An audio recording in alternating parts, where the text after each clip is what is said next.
जय श्री राम। मेरे मीन राशि के प्यारे जातक जातिका, जनवरी 2025 कैसा व्यतीत होगा, इस पर आज चर्चा करेंगे। मैं आपके साथ आपका अपना डॉक्टर राज मिश्रा। आप जानते ही हैं, हमेशा आपके बारे में जानकारी देता हूं। मैं जानता हूं आप सबकी चिंताएं, इसलिए इस बार आपके ऊपर काफी रिसर्च किया गया है। चिंता वो है कि 30 मार्च को शनि आपकी राशि में आ जाएंगे, तो आखिर होने वाला क्या है, कैसा रहेगा। मैं एक बात आपको बता दूं, अगर आप 7.5 रिपोर्ट चाहते हैं या शनि के ट्रांजिट का जो रिपोर्ट है वो अगर मुझसे प्राप्त करना चाहते हैं या चाहती हैं, तो प्लीज़ आप मुझे कॉल कर सकते हैं। हिंदी इंग्लिश दोनों में मैं प्रोवाइड करा दूंगा आपको, जिससे आप जान पाएं कि शनि का जो आपकी राशि पर आने का प्रभाव है वो एक्चुअल में क्या पड़ने वाला है।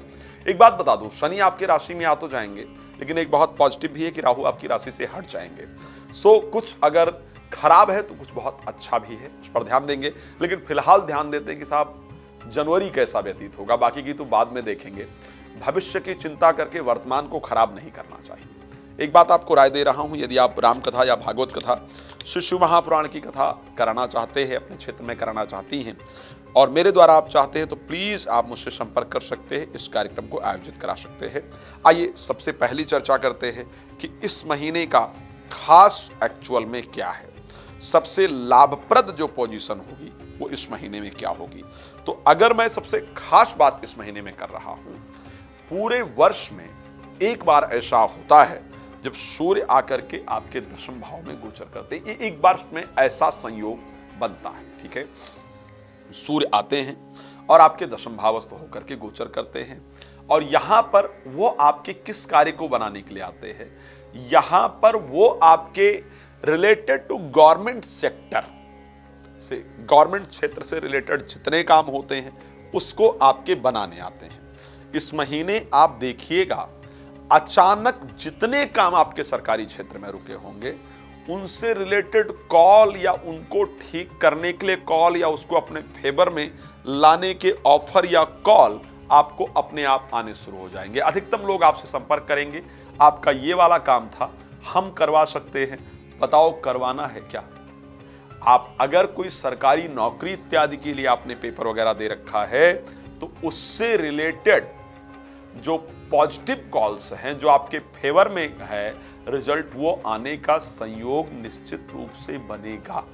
तो मेरी दृष्टि से सरकारी क्षेत्र में या नौकरी में कोई बॉस इत्यादि है जो बहुत दिन से परेशान कर रहा था, जिससे आप थक चुके थे, पीड़ित हो चुके थे, तो उस व्यक्ति के ट्रांसफर इत्यादि का योग या उससे मुक्ति इत्यादि जो है वो आपको मिलने वाली है।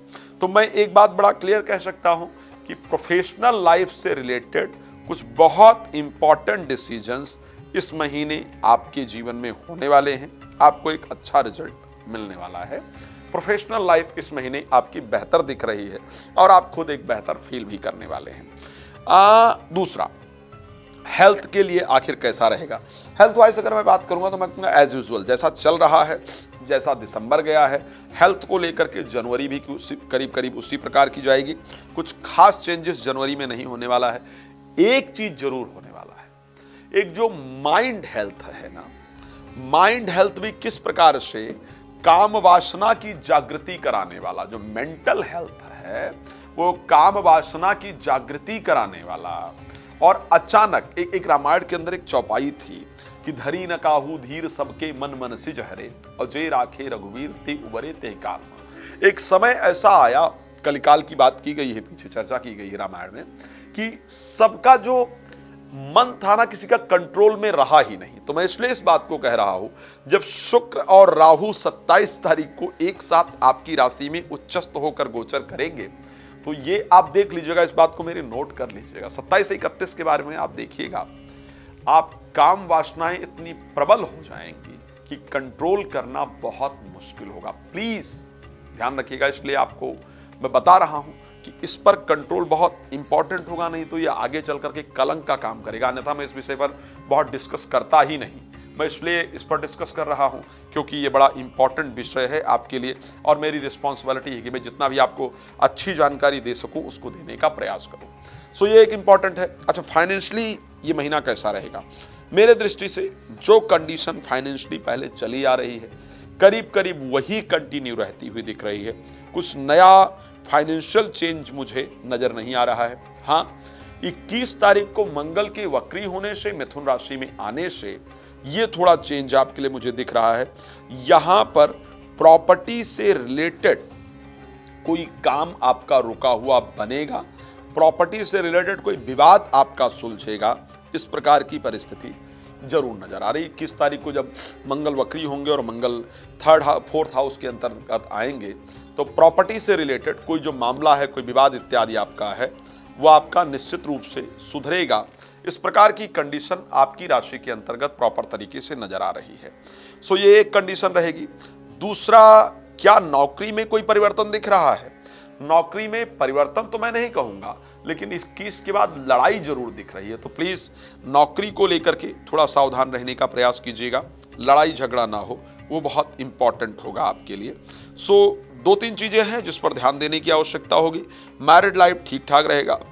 एजुकेशन को लेकर के परिस्थिति पहले जैसी रहने वाली है। मैं जानता हूं आपको बहुत सारी जानकारी मुझसे प्राप्त करनी है, लेकिन समय कम होता है। निवेदन करूंगा रात को 9 बजे, दोपहर को 12 बजे लाइव आता हूं। आप आइए मेरे साथ, लाइव जुड़िए, अपने बारे में डिटेल में सब कुछ जानिए। कॉल अपॉइंटमेंट लेकर के अगर बात करेंगे तो बहुत अच्छी तरीके से सब कुछ जान पाएंगे। भगवान आपको बहुत प्रसन्न रखे, इसी शुभकामना के साथ जय श्री राम। बहुत धन्यवाद।